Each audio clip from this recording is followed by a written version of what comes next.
नमस्कार दोस्तों, मैं अंकुर उपाध्याय स्वागत करता हूं आप सभी का आपके अपने YouTube channel share market analysis में।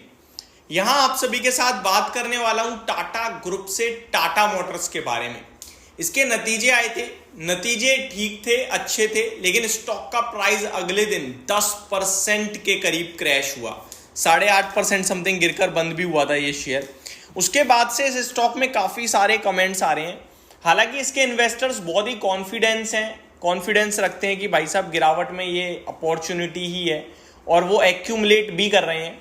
बट एक्चुअली में ये शेयर एक रिबाउंड मारते हुए दिखा कल में और आज फिर से नीचे की तरफ आ गया है। बाजार की रिकवरी में अब पार्टिसिपेट नहीं कर रहा है, नीचे ही जाता जा रहा है। 947 रुपीज़ का भाव दिखा दिया है। इस शेयर में क्या करें क्या ना करें, यही इस वीडियो में मैं आप सभी के साथ कवर करने वाला हूँ। देखो, सबसे पहले रिजल्ट्स दो हिस्सों में थे। रिजल्ट्स ठीक थे, न्यूट्रल थे, अच्छे थे, लेकिन गाइडेंस खराब थी। गाइडेंस खराब ऐसा नहीं है पूरी खराब हो गई है। गाइडेंस में केवल कमर्शियल व्हीकल्स को लेकर कंपनी का मैनेजमेंट कह रहा है कि फर्स्ट हाफ जो है वो थोड़ा सुस्ती भरा रहेगा, सेकेंड हाफ में वापस से डिमांड लौटेगी। ये कंपनी की तरफ से गाइडेंस आई, जिसके बाद ये स्टॉक आपके लिए टूट गया और अभी भी नेगेटिव ही ट्रेड कर रहा है। तो यहां आता है एक इन्वेस्टर जो कि 6 महीने 3 महीने के लिए नहीं, लॉन्ग टर्म के लिए लेता है। इवेंचुअली इस कंपनी का आपको आउटलुक क्लियरली दिख रहा होगा, बहुत ही दमदार है। 11 के पीई पे आके खड़ा हो गया ये शेयर। कितने के पीई पे? 11 के। और आपको पता है रिजल्ट से पहले ये स्टॉक 20 के पीई पे ट्रेड कर रहा था, यानी वैल्यूएशन टर्म्स में हाफ रह गया है विद इन 3 डेज। और स्टॉक का प्राइस कितना करेक्ट हुआ है? केवल 10%। तो ये आपको दर्शा रहा है कि यहां से अपसाइड कितनी है और डाउनसाइड कितनी है। तो पहली बात तो जो भी इसके इन्वेस्टर हैं अगर डर रहे हैं तो मैं क्लियरली बोलना चाहूंगा इस स्टॉक में ज्यादा डाउनसाइड है ही नहीं।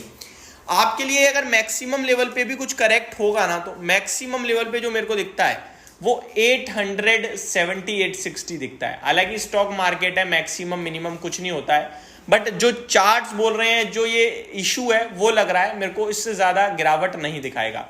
तो गिर क्यों रहा है आप ये समझो पहले। ये गिर इसलिए रहा है क्योंकि कंपनी ने कहा है कि थोड़ा सा कमर्शियल व्हीकल्स की डिमांड कम हो रही है और फर्स्ट हाफ हमारे लिए थोड़ा कम डिमांड वाला रहेगा और सेकंड हाफ से वापस से डिमांड लौट जाएगी।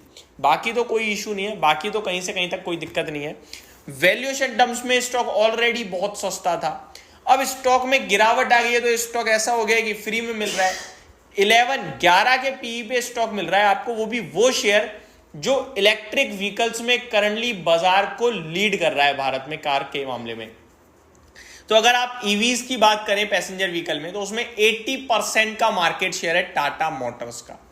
टाटा मोटर्स कमर्शियल मार्केट में नंबर 1 सबसे बड़ा प्लेयर ऑलरेडी है। कंपनी का मार्केट कैप 3.5 लाख करोड़ का है और कंपनी की सेल उससे भी ज्यादा आ रही है। कंपनी ने एक सिंगल क्वार्टर में इतना पैसा बनाया है जितना बाकी के 3 क्वार्टर में बनाया था। हालांकि एडजस्टमेंट भी है, बट एडजस्टमेंट कोई खास बड़ा नहीं है। उसके बावजूद भी शेयर का प्राइस क्यों गिरा, आपका यही सवाल होगा, इससे ज्यादा तो कुछ है नहीं। वो मैं ऑलरेडी बता चुका हूं कि कंपनी की हर बार क्या होता था, नंबर्स खराब थे लेकिन गाइडेंस बहुत स्ट्रांग रहती थी, बहुत स्ट्रांग, वो शेयर को गिरने नहीं देती थी। लेकिन इस बार उल्टा हो गया, नंबर्स ठीक है लेकिन गाइडेंस खराब है। ये एक चीज दर्शा रही है कि आगे चल के नंबर खराब आएंगे। ठीक है, हो सकता है Q1 या फिर Q2 FY25 का खराब आ जाए, उसके बाद डिमांड आउटलुक सुधरेगी तो फिर कमेंट्री स्ट्रांग होगी तो वो तब गिरने नहीं देगा शेयर के प्राइस को। तो हो सकता है मैक्सिमम लेवल पे 3 से 4 महीने ये स्टॉक साइड में हो जाए, बाजार का जो फेवरेट बना हुआ था अभी इससे सबका नजर हट जाए, ऐसा हो सकता है। ये स्टॉक में भी आपके लिए 900 870 900 870 के पास पड़ा रहे 3-4 महीने, कोई ट्रेड ही ना बने, कहीं पैसा ना बने और इन्वेस्टर छोड़ के भागेंगे जो कमजोर इन्वेस्टर होंगे। लेकिन आपने अगर टाटा मोटर्स में इलेक्ट्रिक व्हीकल्स के चलते निवेश किया है तो आपको नहीं निकलना है, क्योंकि शेयर बाजार में इस तरीके की प्रॉब्लम आती रहती है बीच बीच में। हमेशा सब कुछ अच्छा चलता रहेगा ये जरूरी नहीं है। ऑलरेडी आपका शेयर 70 रुपए से चलते चलते 3 साल में 900 950 का हो गया है।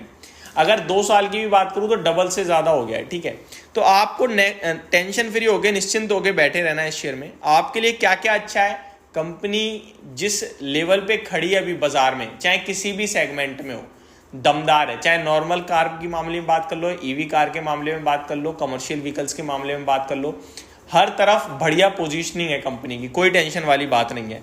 बात करें गिरावट की तो वो यहाँ से 10 मैक्सिमम लेवल पे 10% और चला जाएगा, इससे ज़्यादा तो कुछ दिखता नहीं है खराब। अगर गलती से 10% और गया तो शेयर का प्राइस आ जाएगा 850 रुपये पे। अब 850 रुपये पे करंट अर्निंग पर शेयर आपको पता है कितना है कंपनी का? 94 रुपीज का। 850 का मतलब हो जाएगा आपका 9 to 8.5 के पीई पे। अब इसका पीयर कंपैरिजन कर लो आप, कोई दूर दूर तक इसके पास नहीं मिलेगा, दूर दूर तक, ये इतना सस्ता है। अगर मैं इसका पीयर कंपैरिजन करूं तो अशोक लेलैंड 25 के पीई पे ट्रेड कर रहा है, आपका फोर्स मोटर 30 के पीई पे है, एसएमएल इसूजू 36 के पीई पे है, ओलेक्ट्रा ग्रीन टेक तो खैर पूछो ही मत 200 के पीई पे ट्रेड कर रहा है। कंपनी का खुद का हिस्टोरिक पीई देखूं तो वो भी 20 का आ रहा है। अगर current market current earning per share के हिसाब से 20 का पीई मिल गया तो 1800 रुपये का भाव निकल के आ रहा है। तो इस स्टॉक में अपसाइड बहुत ही शानदार है और डाउनसाइड बहुत ही लिमिटेड है। मेरा मानना है कि कोई और सीवियर डिप आती है तो वहां पे आप ज्यादा परेशान मत होइएगा, एक आध एक्यूमुलेट और मारिएगा और आराम से 6 से 12 महीने वेट कीजिए, आपका पैसा बनना शुरू होगा। लेकिन 3-4 महीने किसी का शॉर्ट टर्म का भी हो तो टेंशन रह सकती है, प्रॉब्लम रह सकती है, ये भी क्लियर कट समझ लो। तो ये मेरी तरफ से आपके लिए डिटेल्स थी, होप आपको सारी चीजें समझ में आई होंगी। Thank you so much for watching this video, have a great day guys.